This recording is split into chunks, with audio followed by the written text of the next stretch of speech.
Welcome into another Kansas City Chiefs instant reaction video with your 580 Sports Talk crew. Dan Lucero, Spencer Dupuis hanging out with you late night on a Sunday and celebrating a division championship for the ninth straight year.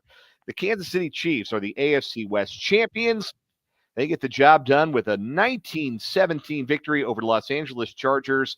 The rare walk-off doink as Matthew Yeah. Wright walk-off 31-yard field goal bangs in off the left upright to give the Chiefs the last-second victory. If there is one word I would use to describe the Kansas City Chiefs this season, there are lots of them I could use, but how about we start with hilarious? Because it is very funny how they continue to win these games. And you can call it luck if you want. And if you're not a Chiefs fan, that might be the word you're inclined to use, in fact, is you might want to call it luck. But there is something to be said, and we keep coming back to this point, something to be said for the idea that winners win and that making one more play than the other team is Yeah. sometimes what you have to do to win. And tonight, the Chiefs made one more play. It was Patrick Mahomes on the scramble, eluding a pass rusher who had a free run at him and finding Travis Kelce for the third down conversion that allowed the Chiefs to run out the clock and set up Matthew Wright for his heroics, though my goodness, did he try to miss that. Quick aside here, I'm watching the game with my wife, and Chris Collinsworth is going through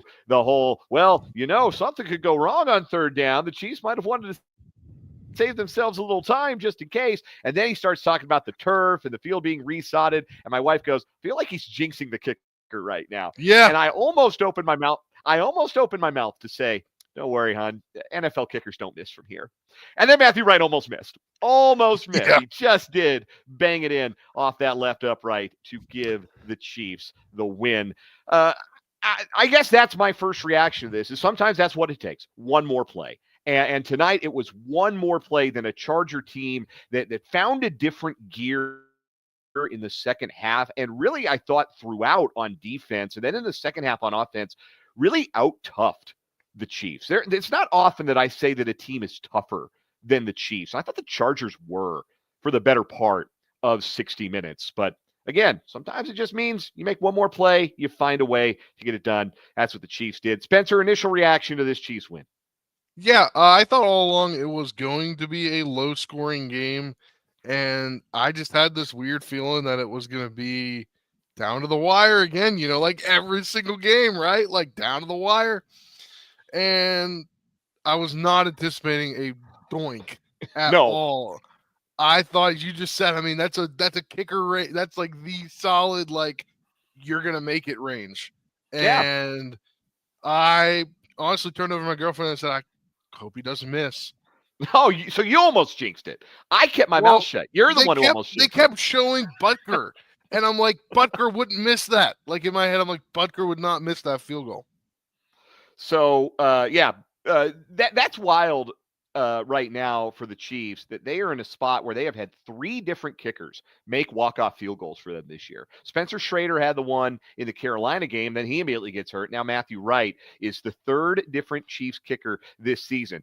And again, this speaks to something larger about this Chiefs team. Every time there's an obstacle in front of them, you think, oh man, Harrison Butker, he's Mr. Clutch. There's not a better clutch kicker in the NFL, and now he's hurt, and he's going to miss some games, and that could cost the Chiefs a game. No, they just pulled two randos off the street who've made game-winning field goals in the last 3 weeks. It just something about this group. It feels like they're going to find a way. And it should be to the point where I think certainly in the Chiefs locker room, but I think if you're a viewer of the Chiefs, if you're a fan of the Chiefs, you have to have that same belief. They got this. Something's going to happen. They're getting bullied, out-muscled in the second half of the game. They'll be fine. Mahomes will get the ball. He'll take them down the field. They'll get done what they need to get done. They almost felt like they were content with kicking a field goal at the end. Like they could have scored a touchdown and given them 25 seconds left to run them down the field, right? which would have Right, been very hard with no timeouts. But no, they managed the clock perfectly. It was the right Yeah. call, even with the downside being you don't get to run any extra time off the clock on an incomplete pass. It was 100% the right call to throw there. I'm glad Andy Reid came out. I was a little worried. They came out in that single back set. I'm like, oh man, they run P. Ryan up the middle and just try to melt clock here. No, they went for the first down. They ran a play to try to get the first down.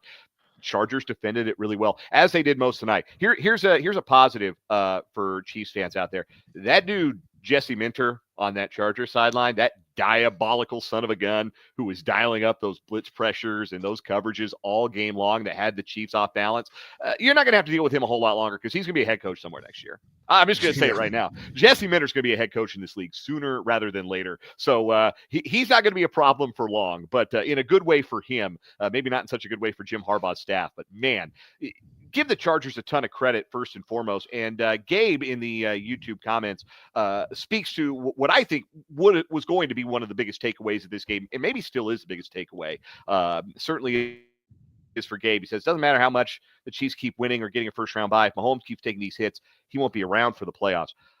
I can't remember Mahomes taking a beating like that since Super Bowl 55. That's the last game where I can recall Mahomes having to pick himself up that often. And early in the game, I'll say this, Mahomes took 3 sacks, I think it was, in the first half. And 2 of them were coverage sacks. Like 2 of them were plays where Mahomes is dropping back. He's got time in the pocket. He's stepping up, and then the pocket breaks down to get sacked. And coverage sacks, they happen. You give the guys credit on the back end. They're happening way too often for this team right now. And the Chiefs need to probably make an adjustment on that. But, coverage sacks are going to happen. You can't blame the offensive line for a coverage sack. Somebody's got to get open. Somebody's got to do their job, beat their man, or find the seam in the zone. As the game wore on, though, it was about pressure. It was about Chiefs linemen. I can't point to a single offensive lineman and say they played well today. That was the first time we can't point to just one guy. Like Wanya Morris has kind of been the I will tell you what though. Machina. He came in when Wanya Morris came in. I said, "Oh no," and he actually did like a decent job in the last few snaps of the game. Yeah, he held his own there. When the Chiefs got into offensive rhythm, which they did on their no huddle drive late in the first half. Like that's the kind of drive when the Chiefs have it. You think, how does anybody ever stop this team?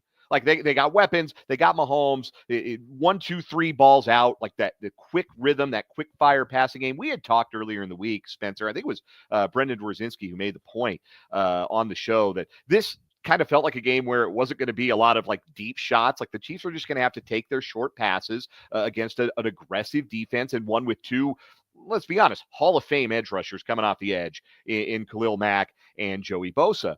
And that wasn't the case, weirdly. Like, I hate third down play calls against a defense is going to be blitzing. You can't have these long developing plays. You got to get the ball out quicker. I thought the Chiefs didn't give themselves a good chance on a lot of those third downs that ended in Mahomes taking a hit or getting sacked or having his arm hit on the throw and losing the opportunity to keep the drive alive. There was a 3rd and 2 play where they called a long developing pass play, a deep shot that maybe there could have been pass interference called. We'll get to the whistles maybe at the end. It was a bit of a raw one, I thought, for the Chiefs tonight in a way that they don't typically get a raw whistle.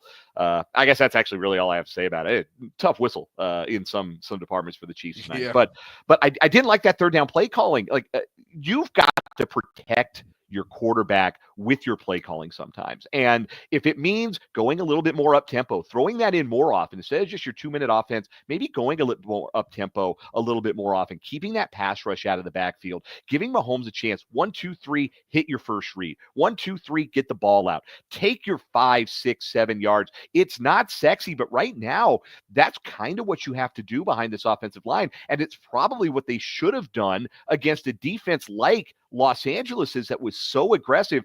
Instead, Mahomes kept having to pick himself up over and over again. I'll tell you what, if not for the roughing the passer rules in the NFL, there was no way Mahomes finishes that game. Like they would have had to scrape him off the turf at Arrowhead Stadium, if not for the rules that are in place designed to protect the quarterback. So again, you can't point to just one guy. You can give Wanya Morris a little credit for those final few plays. It might be him next week. DJ Humphries left the game with a hamstring after looking for the better part of 55 minutes like, Well, like a guy playing his first football game in a year against two Hall of Famers at the edge. Like I wasn't like that down on Humphrey's performance. I thought it was fine. I thought it was kind of systemic with the line and guys not getting open and plays that take too long to develop, and you're not giving your quarterback a fair shot. Like this isn't just on the offensive line at this point. It's on the receivers. They got to get open. It's on Matt Nagy. Got to scheme up better stuff. Got Andy Reid. Got to scheme up better stuff. It's on Patrick Mahomes. Get the ball out quicker. It's everybody right now that is short-circuiting what should be a really good passing game.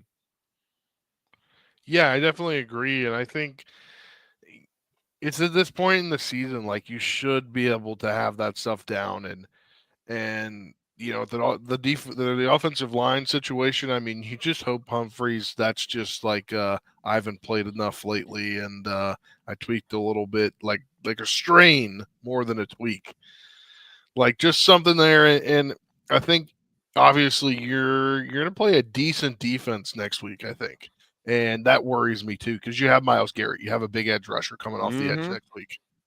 Yeah, it's you've got Myles Garrett coming up on the schedule. You got not Jonathan Greenard, Will Anderson coming up on the schedule. You've got Steelers and their best pass rush in the league coming up, still on the schedule. Yeah, you got to keep Mahomes upright. You got to keep him healthy, and it is not just an offensive line problem. After tonight, I think we can say it's not just a Wanya Morris thing. Like it was a Wanya Morris thing there for a couple of games, but it's not just a Wanya Morris thing right now. It's systemic. Let's talk about the defense, who I thought was really, really good for a half, and then kind of got punched in the mouth a little bit in the second half. Pass rush, I thought, was a little bit better. 2 sacks today, but Stone Smart looked like prime Antonio Gates. Joshua Palmer and Quentin Johnson continuing a long-held Chargers tradition of generally useless wide receivers having big games in prime time against the Chiefs.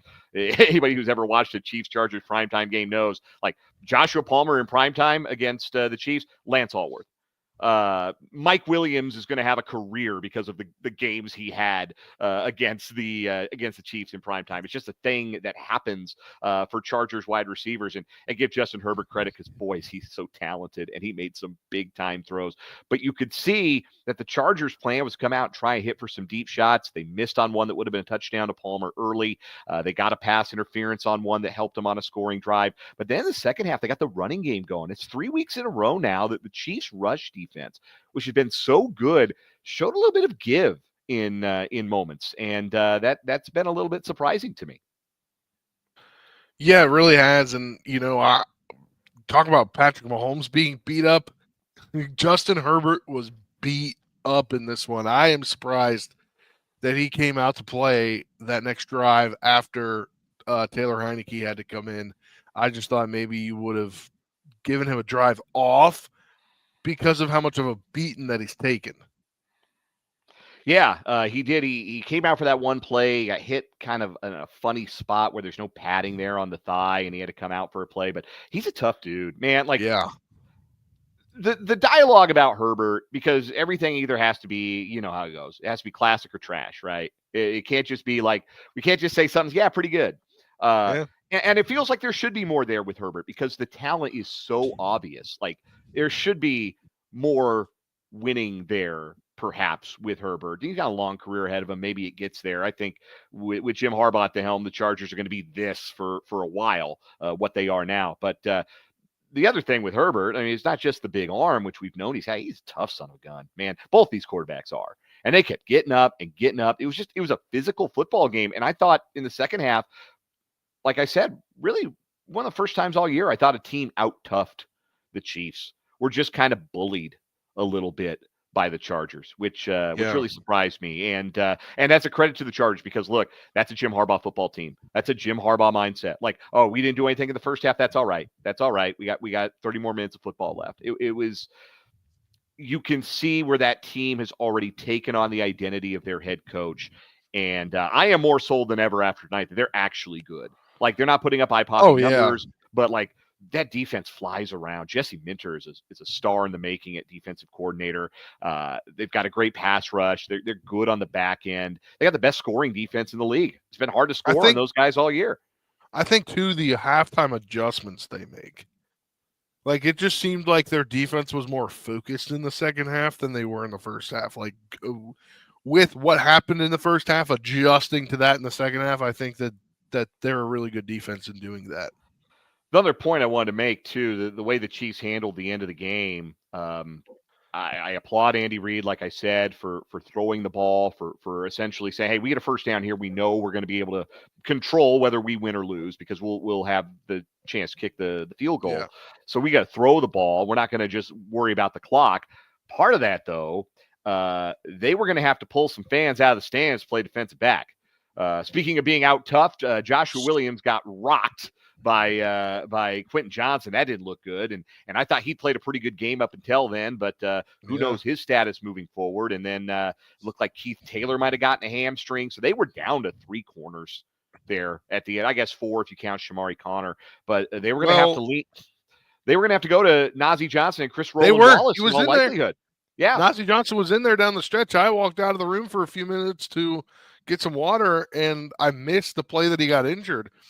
And I came back in and I saw Najee Johnson playing, and I'm like, oh no, this means someone's hurt, and he has to come back in after being benched a few weeks ago. I can't remember who it was, but I think I saw something yesterday that the Chiefs are working out a free agent corner on Monday. Yes, Steven Nelson, veteran, a former Chief. Guess what? They're going to sign him. I can tell you this right now. I already thought they were going to. Now, if they've got an injury crisis on the back end, welcome back to Kansas City, Steven Nelson. They've already got the social media guy mocking up a Photoshop, like a graphic to put on socials, Instagram and Twitter and what have you on Monday. Guarantee that's happening now. But, and that would have been a problem against that Chargers passing offense there late in the game. So that made it all the more important that the Chiefs not let Justin Herbert touch the football again. Want to point this out. Steve Palazzolo points out on Twitter, the Chiefs are 4-0 in the last 5 weeks in games where a team was in field goal range on the game's final play. They made 2 game winners. They blocked Denver's game winner, and then the Raider thing. It's also yet another one-score win for the Chiefs, which they continue to win. What is it now? 12, 13 consecutive one-score games that they've won, which is remarkable to consider. That they just goes all the way back around to what I said at the beginning of this, being one play better. Sometimes that's what you are on a night. Is another team plays really well, a good team plays well, plays physically, executes their game plan, frustrates you on offense, and you just got to find a way to be one play better at the end. And the Chiefs are better at finding that way than anyone else. Also a big win today because the Chiefs' nearest competition in the AFC, the Bills, lost. So now the Bills are a game and a half effectively behind the Chiefs. Still have the tiebreaker, but now they have 3 losses, and the Chiefs have just the 1. So if the Chiefs can keep winning, that would put them in a position now where potentially they could sit some starters in Week 18 if they continue to have that 1 game and a half lead over the Bills into the season's final week. But they are division champions for a 9th straight year. Again, don't take that for granted. That's an unbelievable run of success in division. Final thoughts, Spencer. I just realized this. This score is the exact score of last week's game. They won the game 19-17. You can't make that up. 2 weeks in a row, the same score, you win the game. That's just about how their season's gone, right? Yeah, I mean it feels like every Chiefs game. Not super pleasant to watch, not real enjoyable, frustrating. Certainly, if you're a Chiefs fan, frustrating. Scares you with a potential injury, and then the Chiefs players, you can tell Mahomes is frustrated, picking himself up time and time again. But again, one play better.